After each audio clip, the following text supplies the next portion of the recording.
Hello student, आज के इस वीडियो में class 8 Hindi chapter number first जिसका नाम है लाख की चूड़ियां, जो आपके बसंत बुक का है। तो हम लोग इस चैप्टर के अभ्यास के प्रश्नों का उत्तर आज के इस वीडियो में करेंगे। इस चैप्टर में जितने भी क्वेश्चन दिए गए हैं उन सभी प्रश्नों का उत्तर आपको इस वीडियो में मिल जाएगा। और साथ ही इस जो बुक है बसंत, इसके सारे चैप्टर का क्वेश्चन आंसर आपको इसी चैनल पर मिल जाएगा। तो चैनल पे यदि आप लोग नए हैं तो चैनल को सब्सक्राइब कर लीजिएगा, बेल आइकन को प्रेस कर दीजिएगा कि जब भी वीडियो अपलोड करें तो आपके पास नोटिफिकेशन उसका पहुंच सके। तो चलिए, आपके सामने क्वेश्चन आता है फर्स्ट, जिसमें कहा गया है कि बचपन में लेखक अपने मामा के गांव चाव से क्यों जाता था और बदलू को बदलू मामा न कहकर बदलू काका क्यों कहता था। इसका उत्तर लिखेंगे कि लेखक बचपन में अपने मामा का गांव इसलिए जाता था कि वहां उसे खेलने के लिए मनपसंद रंग बिरंगे लाख की गोलियां मिलती थी, जो उसके मन को मोह लेता था। लेखक बदलू को बदलू मामा न कहकर बदलू काका इसलिए कहता है क्योंकि गांव के सारे बच्चे उसे काका कहकर पुकारते थे। यानी गांव के बच्चे के द्वारा काका कहने के कारण ही लेखक ने बदलू मामा को मामा न कहकर काका ही पुकारते थे। अगला क्वेश्चन आता है 2 नंबर, जिसमें कहा गया है कि वस्तु विनिमय क्या है, विनिमय की प्रचलित पद्धति क्या है। तो आइए इसका उत्तर लिखते हैं। उत्तर में आपको लिखना है सबसे पहले कि वस्तु विनिमय लेन देन की वह पद्धति है। यानी वस्तु विनिमय क्या है, तो लेन देन की एक पद्धति है जिसमें एक वस्तु के बदले दूसरे वस्तु का लेन देन होता है। विनिमय की प्रचलित यह पद्धति वस्तु विनिमय प्रणाली कहलाता है। वर्तमान में यह पद्धति स्थगित है और इसके यहाँ पे थोड़ा सा लिख लेंगे, और इसके स्थान पर वस्तु मुद्रा का विनिमय होता है। यानी आज के समय में मुद्रा के साथ हम वस्तु क्या करते हैं, खरीदते हैं या बेचते हैं।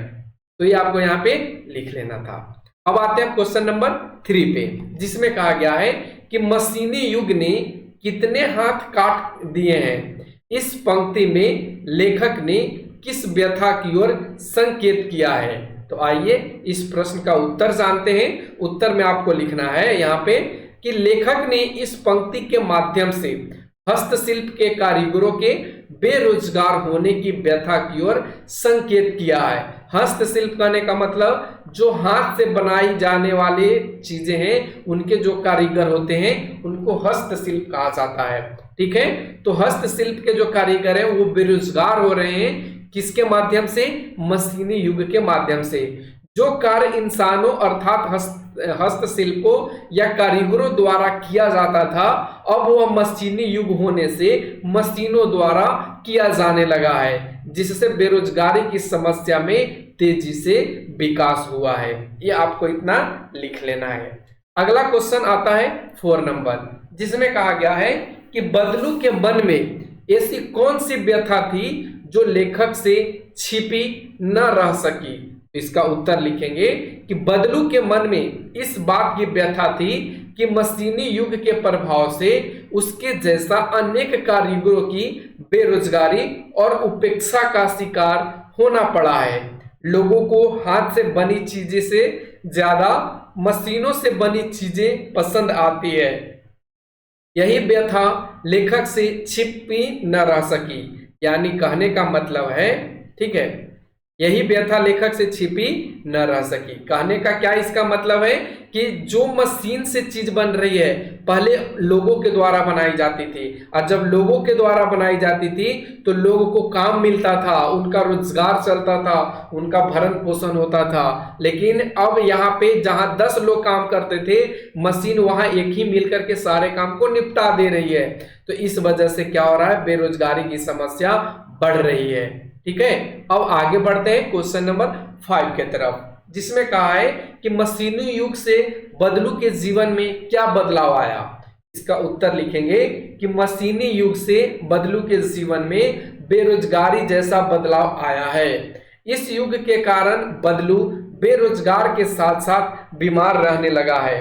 कहने का इसका मतलब है कि जैसे ही बेरोजगार मशीनी युग आया, बदलू की जो व्यापार चल रही थी, जो लाख की चूड़ियां बनाई जा रही थी, वो क्या हो गया, ठप हो गया। क्योंकि लोगों को क्या पसंद आने लगा, कांच की चूड़ी। अब यहाँ पे जब कांच की चूड़ियां पसंद आने लगा तो लाख की चूड़ियां कोई लेने से मना कर दिया करता था, या लाख की चूड़ियां कोई लेता ही नहीं था। इस वजह से उसका जो रोजगार था वो ठप पड़ गया, और जैसे उसका रोजगार ठप पड़ गया तो वो क्या हो गया, बीमार रहने लगा, उसका स्वास्थ्य गिरने लगा। क्यों गिरने लगा, क्योंकि उसके पास जो उसकी आर्थिक स्थिति थी वो खराब होती चली गई, और जिस वजह से वो बीमार रहने लगा। तो ये आप यहाँ पे लिख लेंगे। अगला क्वेश्चन आता है कहानी से आगे। अब कहानी से आगे के क्वेश्चंस को देखते हैं। तो देखिए आपके सामने फर्स्ट क्वेश्चन कहा गया है कि आपने मेले बाजार आदि में हाथ से बनी चीजों को बिकते देखा होगा। आपके मन में किसी चीज को बनाने की कला सीखने की इच्छा हुई हो और आपने कोई कारीगरी सीखने का प्रयास किया हो तो उसके विषय में लिखिए। यानी कहने का मतलब इस प्रश्न का है कि आप अपने स्वयं की इच्छा को यहाँ पे व्यक्त कीजिए। आपके अंदर जो भी इच्छा थी सीखने की उसके बारे में बता देना है। तो देखिए मैंने लिखा है कि मैंने मेले में मिट्टी के बने बर्तन एवं खिलौने को देखा, जिससे मेरे मन में, यहाँ पे थोड़ा सा लिख लेंगे, जिससे मेरे मन में मिट्टी के बने इन चीजों को बनाने की इच्छा हुई। मैंने अपने हाथों से मिट्टी के बर्तन या खिलौने बनाने का प्रयास किया है।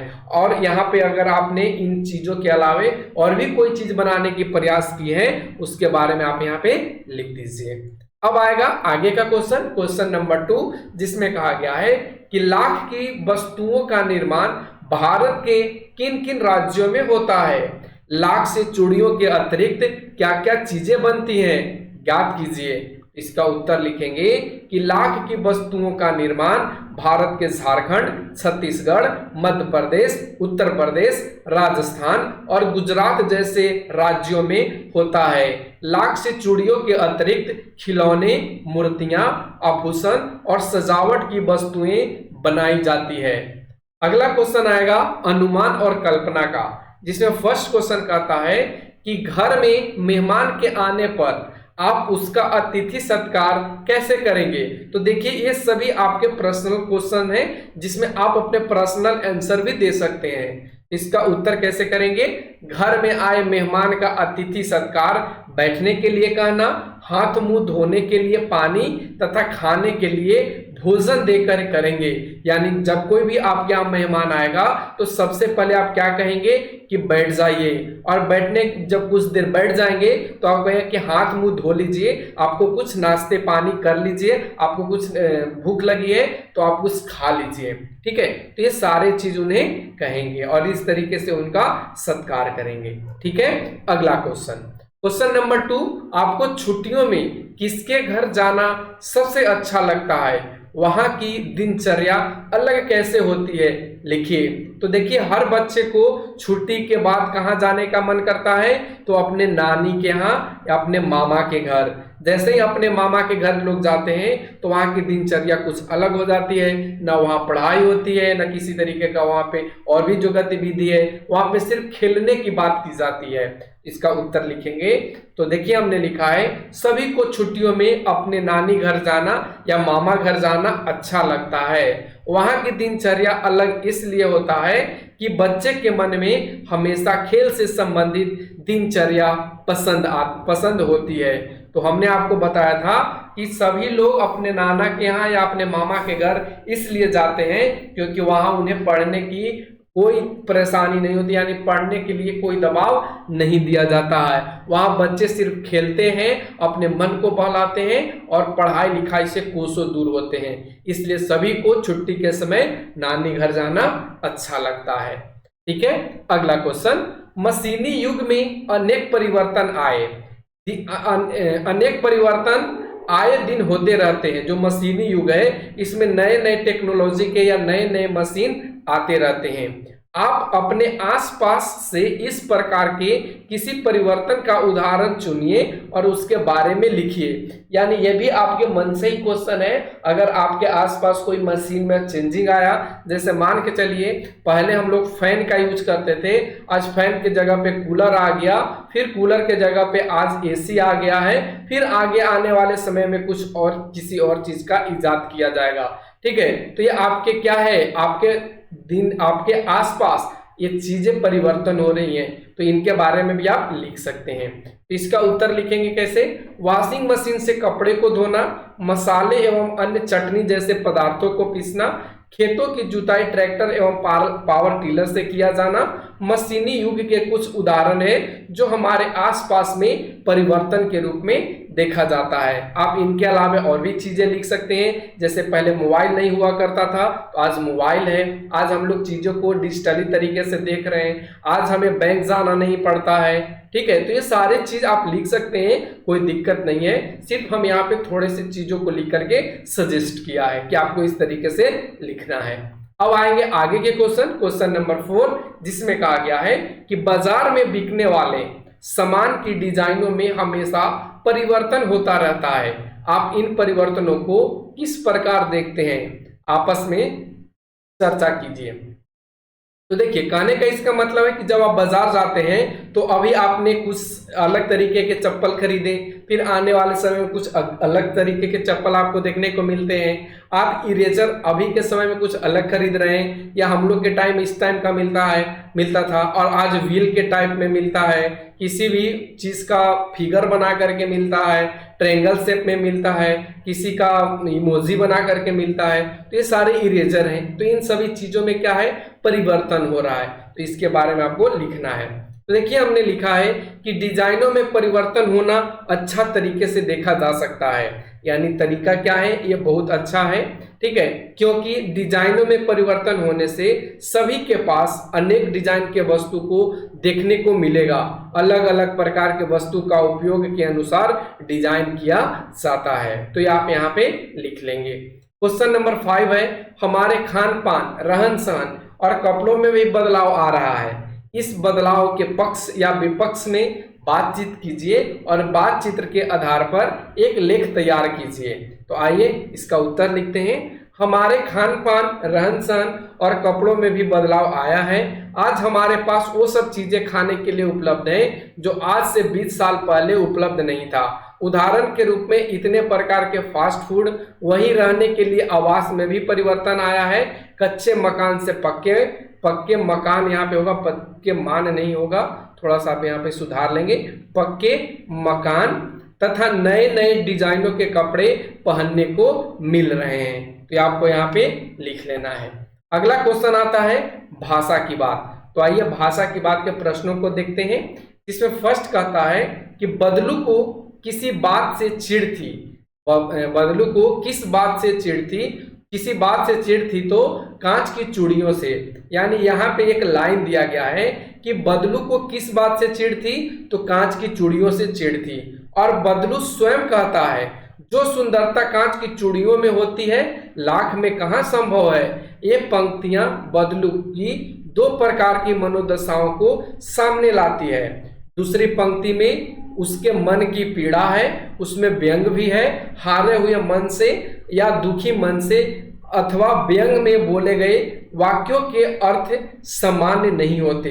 कुछ व्यंग वाक्यों को ध्यानपूर्वक समझकर एकत्र कीजिए और उनके भीतरी अर्थ की व्याख्या करके लिखिए। यानी यहाँ पे ये जो लाइन लिखा गया है, इसी के आधार पे आपको और भी आपके बुक से क्या करना है, व्यंग्यात्मक वाक्य को लिखना है। ठीक है, तो देखिए उत्तर में आपको कैसे लिखना है। उत्तर में हमने लिखा है व्यंग वाक्य, आजकल का खान पान पहले जैसा कहाँ है। व्याख्या में हमने क्या दिया है कि आजकल के युवा फास्ट फूड खाने में ज्यादा रुचि रखते हैं।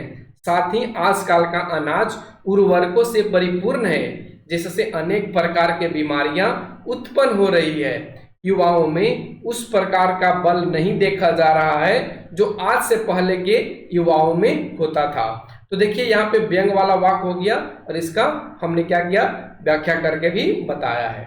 आगे के क्वेश्चन आइए, क्वेश्चन नंबर 2, जिसमें कहा गया है बदलू कहानी की दृष्टि से पात्र है, बदलू कहानी की दृष्टि से पात्र है और भाषा की बात व्याकरण की दृष्टि से संज्ञा है। जो बदलू वर्ड है ये कहानी की दृष्टि में क्या है, एक पात्र है, एक कैरेक्टर है, और भाषा की बात में क्या है, यह एक संज्ञा है। और संज्ञा कहते किसको है, ये भी यहाँ पे लिख रखा है कि किसी भी व्यक्ति, स्थान, वस्तु, विचार अथवा भाव को संज्ञा कहते हैं। संज्ञा के तीन भेदों में, संज्ञा को तीन भेदों में बांटा गया है, यानी मुख्य रूप से संज्ञा तीन है: व्यक्तिवाचक संज्ञा, जातिवाचक संज्ञा और भाववाचक संज्ञा।